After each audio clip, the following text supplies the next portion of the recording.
Hello everyone, welcome to Learns. This is your host Devashish Mana, and today in this video we are going to discuss 10 most important questions for study. आज इस video में हम लोग बाल विकास के ऊपर 10 सबसे महत्वपूर्ण क्वेश्चन के बारे में डिस्कस करने वाले हैं.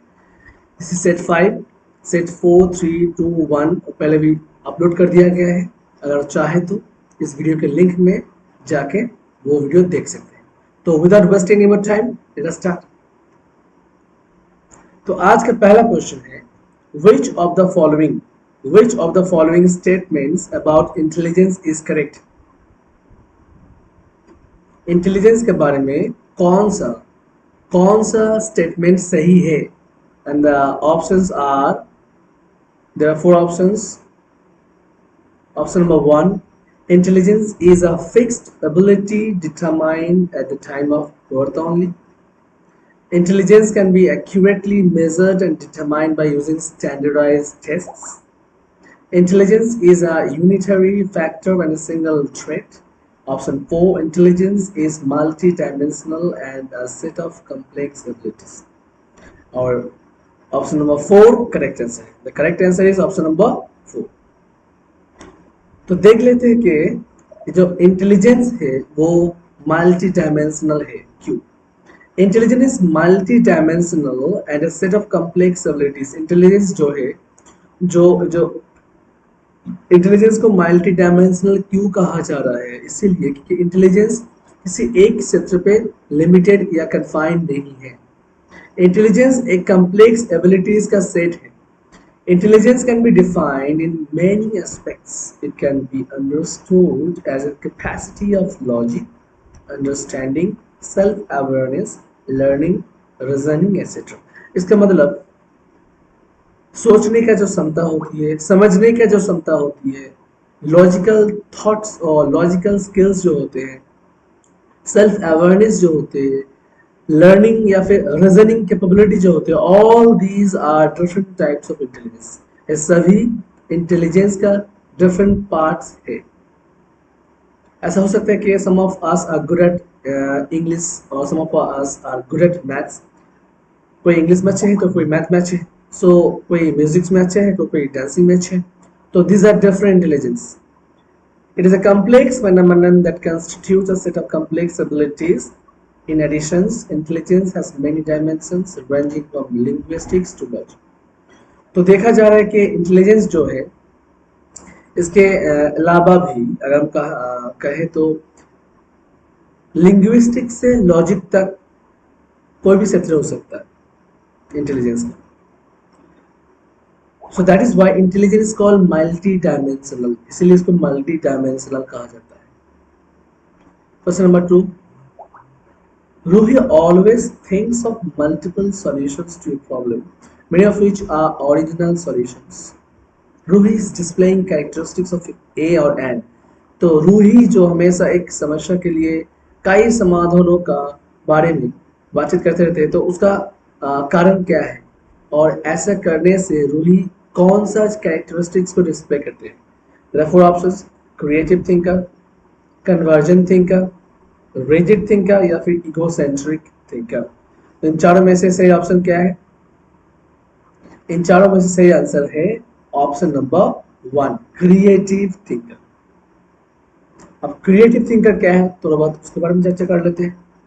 Creative thinking is the ability of an individual to look at things in a new way or to find multiple solutions to a problem, resulting in new and unique solutions.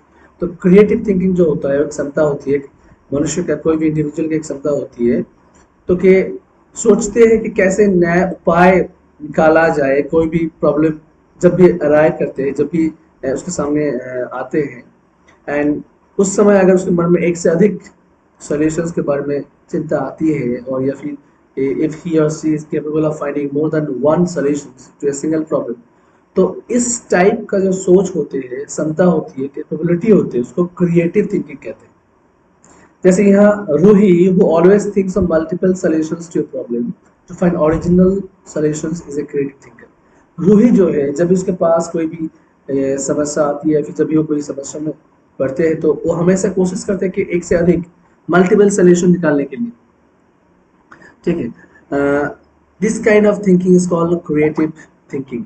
और जो और जिसमें भी ऐसा क्षमता देखने को मिलती है उसको क्रिएटिव थिंकर कहते हैं। ठीक है।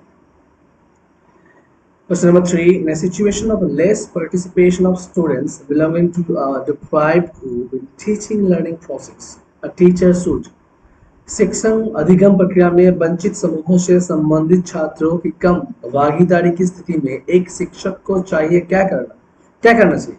चार ऑप्शन है आपके पास। Option number one, ask the children to withdraw from school, या तो बोलिए कि स्कूल से उसको निकालने के लिए। Accept the situation as it is, कैसे सिचुएशन है वैसे रहने दीजिए।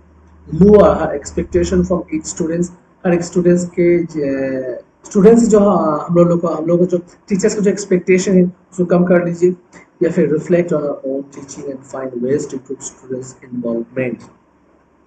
अगर ऐसे सिचुएशन में जहाँ स्टूडेंट्स का पार्टिसिपेशन बिल्कुल कम हो जा रहा है, तो उस स्थिति में हम लोग को क्या करना चाहिए। The correct option will be option number four, reflect on our own teaching and find ways to improve students involvement. अगर हम अपने आप में ही झांके तो तो we will be able to see, हम लोग देख पाएंगे कि हो सकता है गलती हमें में छुपा हुआ हो।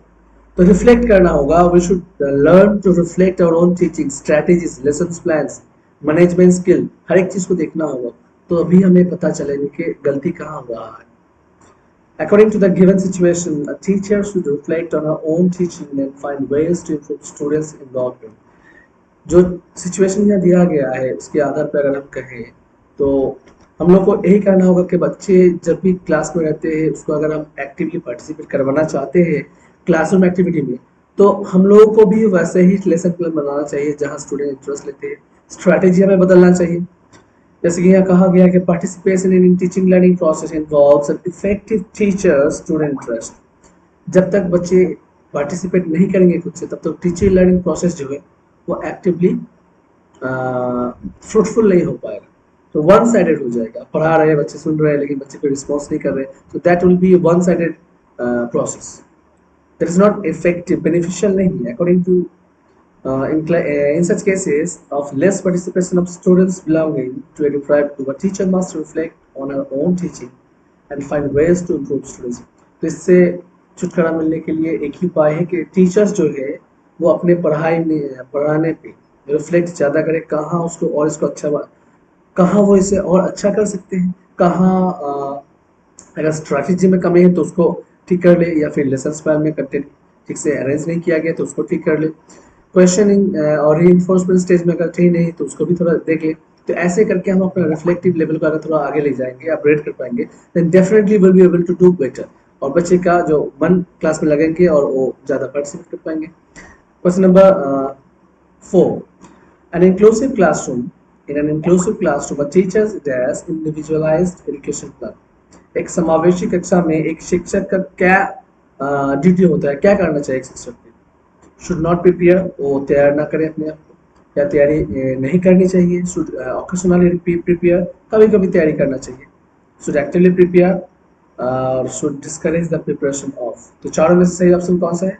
सही ऑप्शन है ऑप्शन 3। एक समावेशी कक्षा में जैसे देखा जाता है बहुत तरह का बच्चे रहते हैं, some of them are slow learner, some of them are very good learner. तो हमें सभी के साथ चलना है और हम लोग का जो लेसन प्लान होगा वो ऐसे होना चाहिए ताकि सभी के लिए सूटेबल हो। अगर हम हर एक बच्चे का जो नीड्स है उसके आधार पे अपना लेसन प्लान, अपना स्ट्रैटेजी, अपना डिलीवरी लेक्चर या फिर जो भी कंटेंट हम बना रहे हैं उसके ऊपर अगर बनाए तो that will be much more beneficial, और ज़्यादा महत्वपूर्ण होगा और ज़्यादा बेनिफिशियल होगा सभी प्रकार बच्चे के लिए। ठीक है। तो active lesson plan, in an inclusive classroom, teacher must reconcile the individual differences within a class. They should actively prepare teaching learning strategies to accommodate the individual needs of students. Prepare individualized lesson and educational plans. तो यही कहा जा रहा है कि बच्चे teachers अगर plan जो भी बना रहे हैं, स्ट्रैटेजी जो भी बना रहे हैं, अगर वो हित में जा रहा है बच्चे का तभी वो बेनिफिशियल से। अगर हम बस प्लान बना रहे हैं लेकिन उसको इम्प्लीमेंट नहीं कर पा रहे क्लास में, अगर हम स्ट्रेटेजी बना रहे हैं लेकिन उसको हम डिलीवर नहीं कर पा रहे, उसको इस्तेमाल नहीं कर पा रहे, तो that is of no use, तो उसका कोई काम नहीं है। तो हमें उसी 40 मिनट में क्लासरूम के जो समय दिया जा रहा है उसी में हमें हर एक स्ट्रैटेजी, जो भी स्ट्रैटेजी सुटेबल हो गई या फिर जो भी लेसन प्लान हम बनाए उसको हम सही ढंग से डिलीवर कर पाए इसका तैयारी हमें कर लेना चाहिए। Question number 5, the primary characteristics of children with dyslexia includes. Dyslexia के साथ बच्चों की प्राथमिक विशेषता में क्या शामिल होती है, means what are the characteristic of dyslexia. जिस बच्चे को डिसलेक्सिया उसका क्या कैरेक्टरिस्टिक पाया जाता है। चार ऑप्शन दिए गए हैं यहाँ पे, attention deficit disorder, divergent thinking, fluency in reading, inability to read fluently, and option 4 engaging in repetitive locomotor actions। चार ऑप्शन दिए गए हैं जिनमें से सही ऑप्शन है option number 3, inability to read fluently।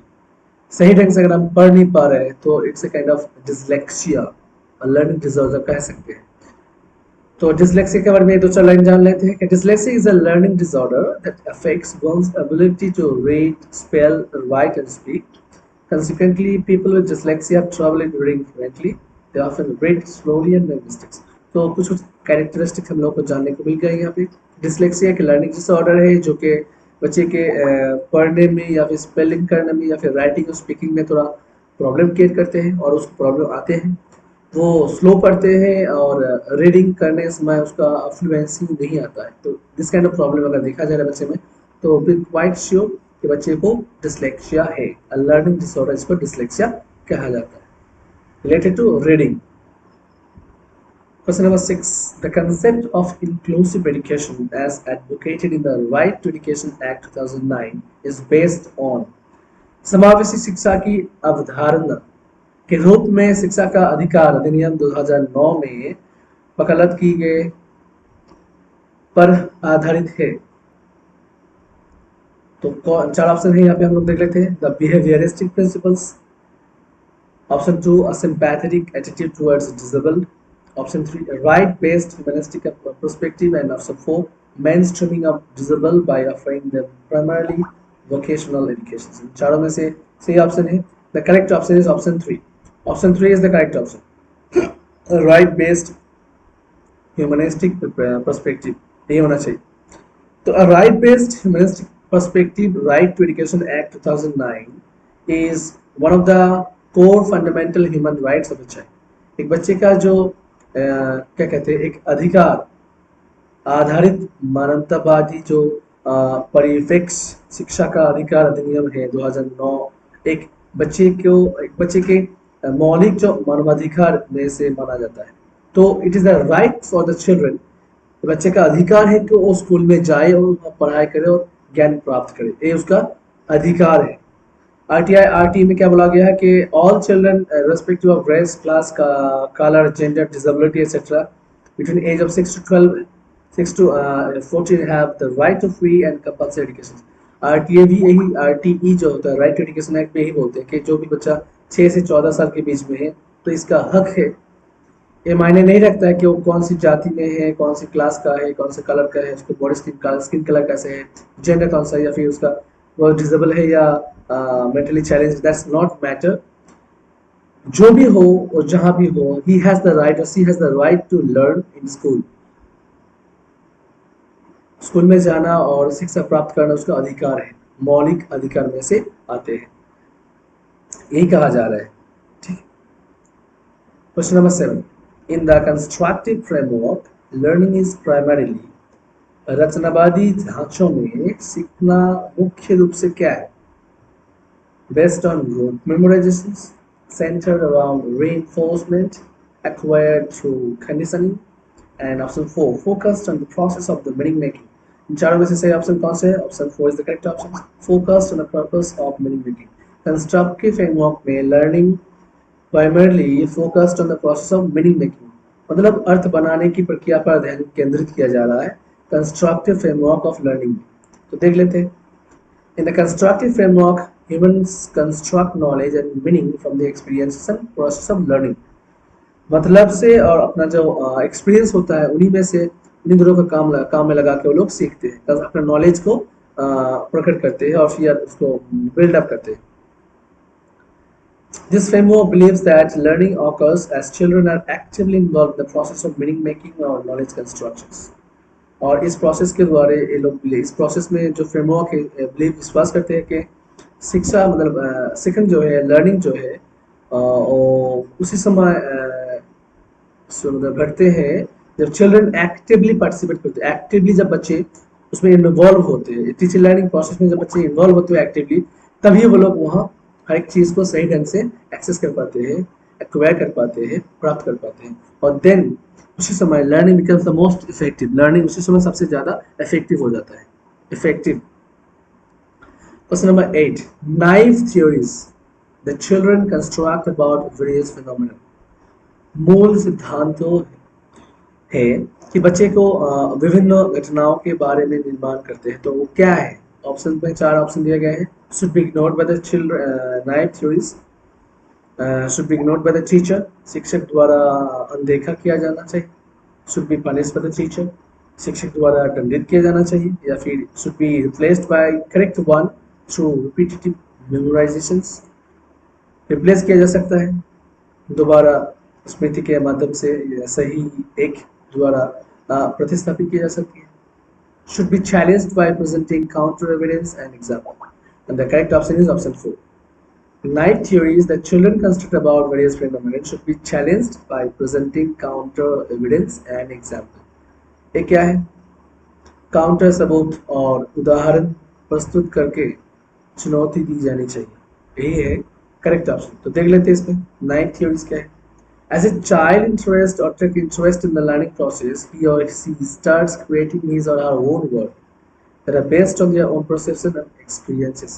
एक बच्चे जब सीखने में इंटरेस्ट लेते हैं तो उसका जो अपना दुनिया है उसमें से जो भी परसेप्शन, जो भी कंसेप्ट उसको मिलता है, जो भी एक्सपीरियंस वो गैदर करते हैं वहाँ से, that is very important for the build up of his knowledge. Within this world they create their own concept of theories called the naive theories, और उसी दुनिया में रह के जो भी थ्योरीज वो बनाते हैं, सीखते हैं, उसी को नाइव थ्योरी कहा जाता है। नाइव, इनोसेंट, इनोसेंट भी कहा जाता है, इनोसेंट थ्योरीज।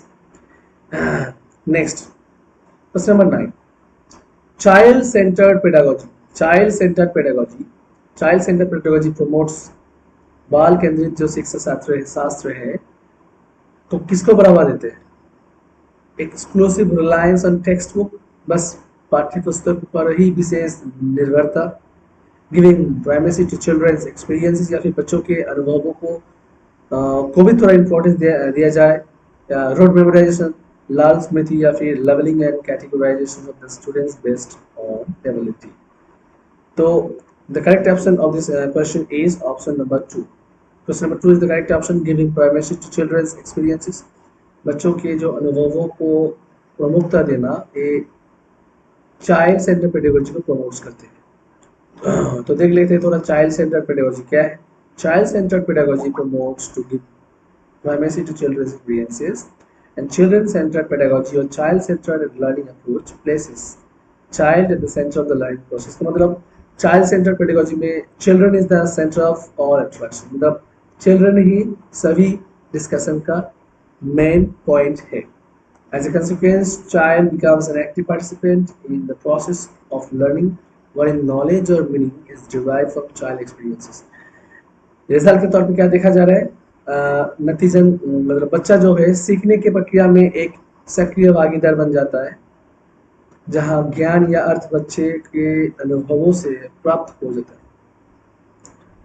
ठीक है, this is called child centred pedagogy. Question number 10, emotions and cognitions are dash each other. भावनाओं और अनुभूति, भावनाओं और अनुभूति कर रहे हैं क्या, एक दूसरे के साथ क्या रिश्ता है? भावनाओं, इमोशंस और कॉग्निशन के एक दूसरे के साथ क्या रिश्ता है?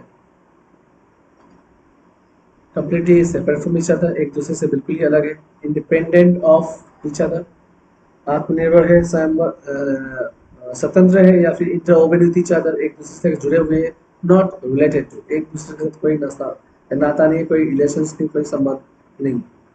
And the correct option is option number 3, interwoven with each other, मतलब इमोशंस एंड कॉग्निशंस जो है वो एक दूसरे के साथ जुड़े हुए हैं, एक दूसरे के साथ बंधे हुए, रिलेट किया जाता है, एक दूसरे को रिलेट करते हैं। Relationship between emotions and cognitions के बारे में थोड़ा जान लेते हैं।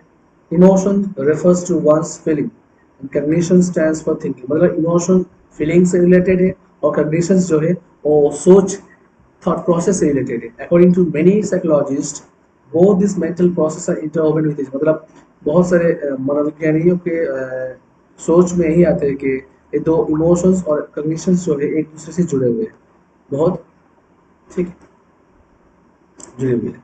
The interaction between the two are seen indispensable and stated by various scholars. Motion and cognitions jointly and equally contribute control of thoughts and behavior.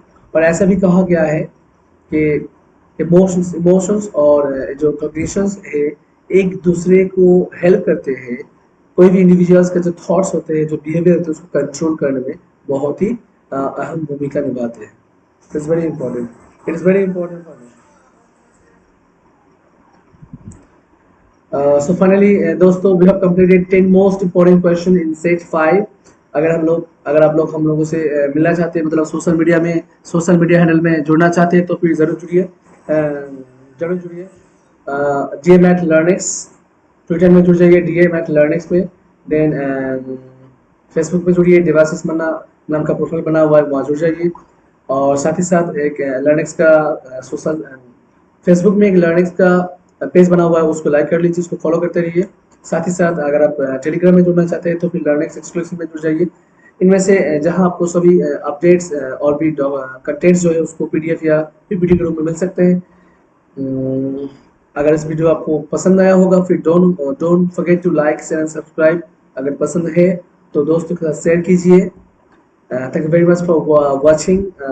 उम्मीद करते हैं कि आगे और भी अच्छा वीडियो हम बना पाए. तब तक लिए हैव ए गुड डे.